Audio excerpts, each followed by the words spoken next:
Okay, so welcome to the first installment of the My Experience Mondays. Today I'll be talking about my experience with the a compassionate reassignment in the Army. I'm going to go over a few other things, but ultimately it's going to be about the compassionate reassignment. I was overseas at the time, so this will be going over from like if something happens to your immediate family while you're overseas and you want to get closer to them but not get out of the army type of thing, type of situation. This will be for you.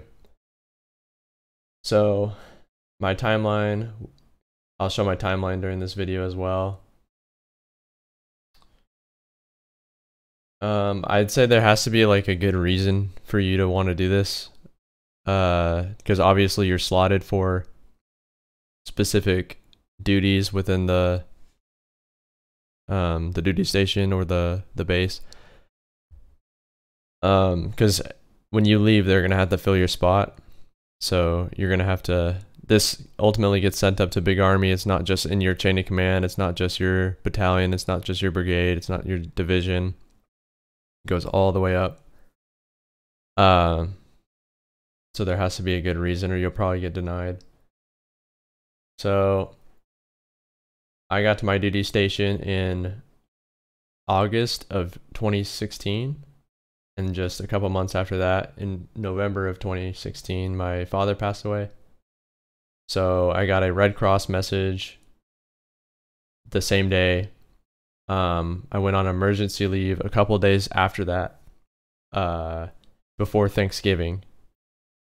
And then when I came back to Germany, I was feeling really, well, one, homesick, because obviously my family feels like they didn't get enough time with me, or they're sad and I'm sad. But I still was just working hard. You know, I just kind of put it in the back of my mind for a little while, because I had just got there and it was my first duty station, so I felt like I needed to like work hard or prove myself. In December, after Thanksgiving and everything, a couple weeks into December, I decided to ask for a discharge out of the Army under a hardship chapter. I was denied that proposal, and my unit and battalion decided to kind of find a middle ground and offered me the compassionate reassignment form. I read it and I understood what it did and what it said, so I decided to fill it out with my platoon leader, my lieutenant. I had to get some extra information from legal and attach my Red Cross message, because the Red Cross message is kind of your evidence or initiation. That was my reason for choosing this. And then legal was just a few documents stating like I needed to have professional statements from my parents and from people around, people that know me and stuff, that or know my family, that said that I need to come back and assist them with the house and living and taking care of things. After turning everything in to my chain of command, I did my research on how long this process might take, and it says 3 to 6 months on average. So when I turned this in, it was about January 2017 at this point, so I was kind of worried that it was going to take half a year just to get through. But it ended up not taking that as long. So I kept hounding my S1. I probably went up there 3 times a week. I know it seems pretty brash, but it's like, I don't know. It was super important to me to get this done and get it going. And after hounding them, I finally got an email, or actually my XL got an email saying that I was accepted in April That was about 4 months, which initially, so we didn't realize what had happened. So I just kept working, and we thought that we might get another email, but what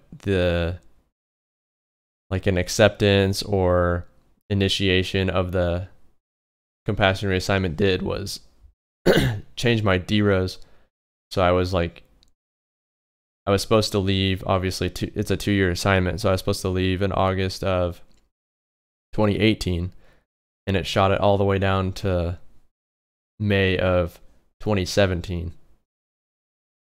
So I only had 2 weeks from the point of it being accepted by Big Army, but I was still working, so I didn't get a lot of time to clear. We didn't realize that's what I did, and didn't say anything within the email.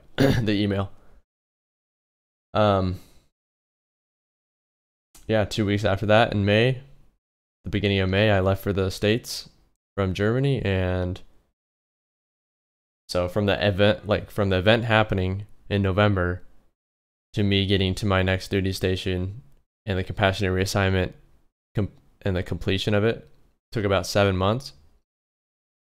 But the initial paperwork and it going up to Big Army and coming all the way back down to my unit took about 4 months. And now we're going to look at the form itself. I found like an older one, but it still gets the message across. Let me go ahead and pull that up. And right here, hopefully it's up, and I'm just going to zoom in here. Let's get a little. All right, so basically this is just your form here. There's a couple things you can do with the form. Obviously the one that I did was right here, the reassignment 2, and we just jotted in. So what we did is we went into the database and tried to find the closest base to my area code. There was a Air Force base that has active duty slots, but obviously they're not for every single MOS out there. So we had to do like the most, or like the closest major base, which was Fort Lewis, Washington. We went ahead and requested a reassignment to Fort Lewis, Washington. So it looks like you can also do a deferment of, I'm not sure what that is, days from orders. Maybe that's, I want to stay longer. Deletion from orders, that's getting rid of orders. Maybe you want to change them or something. I'm not exactly sure. So basically you just fill this out like any normal admin form. Name, it's probably your ID now, not your social. Pro pay category, I don't think I filled this out at all. Initial commitment, this is how long your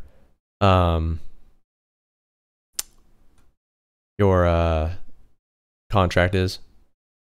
MOS, if secondary, if you have a secondary MOS. Latest PCS, this is when I got to Germany, I would put that in.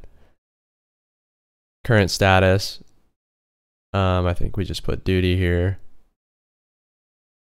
And then attached unit, I'm pretty sure this was the where we were. Because if you're just going here, you obviously don't have the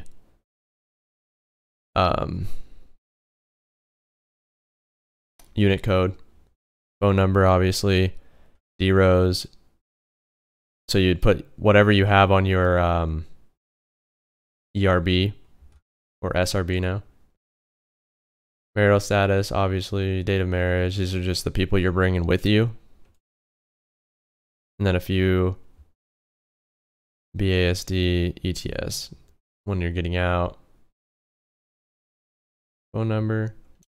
Zoom out a little bit, go down here. So this might be your dependents right here. I'm not sure because I didn't have to fill out much of this bottom piece. Most of it's just up here, and then you're just gonna have documents with it.